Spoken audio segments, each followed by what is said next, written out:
Mula Olongapo, mamamasyal lang sana sa Baguio ang magkaibigang sina Alet at Antoinette.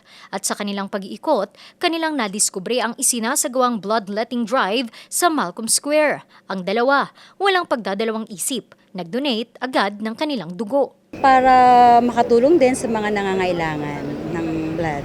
Kasi I used to work in public servant. So maraming lumalapit sa amin na kailangan ng dugo, ganyan. So nakita ko talaga kung gaano kahalaga yung pagdodonate ng dugo. Ang aktibidad, pinangunahan ng Rotary Club of Downtown Session, katuwang ang Philippine Red Cross Baguio City Chapter. Nakita kasi namin na mostly pagka may mga medical needs ang mga pasyente, unang-una parang naghahanap sila ng mga blood donors, yung mga iba kailangan nila ng mga dugo. So yun yung naisip namin na parang since ito yung first Rotary year namin, yun yung naisip namin na parang magpa-kick off project na lang tayo ng bloodletting para mas marami tayong matulungan sa community. Right now kasi kulang pa rin tayo sa dugo, no? Kasi kulang siguro sa awareness, no? Nalalaman lang natin 'yan pag tayo yung nangangailangan, no? Pero kulang tayo sa advocacy yata nito, or talaga lang yung personality natin ayaw, no?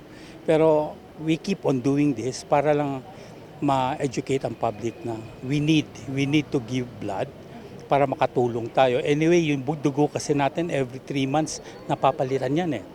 So, para hindi masayang, mapapalitan din naman, i-donate na lang natin, makakatulong pa tayo at better sa health natin. Mahalaga raw ito lalo pat bukod sa mababang supply. Panahon na naman ang paglipanan ng sakit na dengue dahil na rin sa tag-ulan. Ayon sa grupo, mula nang maitatag ang Rotary Club of Downtown Session, 29 na taon na ang nakalilipas sa pangunguna ni Charter President Attorney Edgar M. Avila. Isa lamang ang aktibidad na ito sa kanilang mga aksyon para magbigay tulong sa komunidad. It's part of our service to be giving out such blood to help sa mga tao nangangailangan. So everyone is tasked to give such, kung pwede ka magbigay, pwedeng hindi, as long na you are willing to give. At least part of our service. Yun talaga ang ng Rotary, service above self.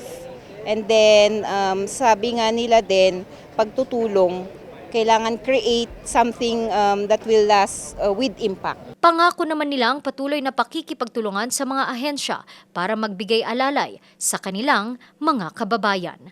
Randy Guzman, RNG News.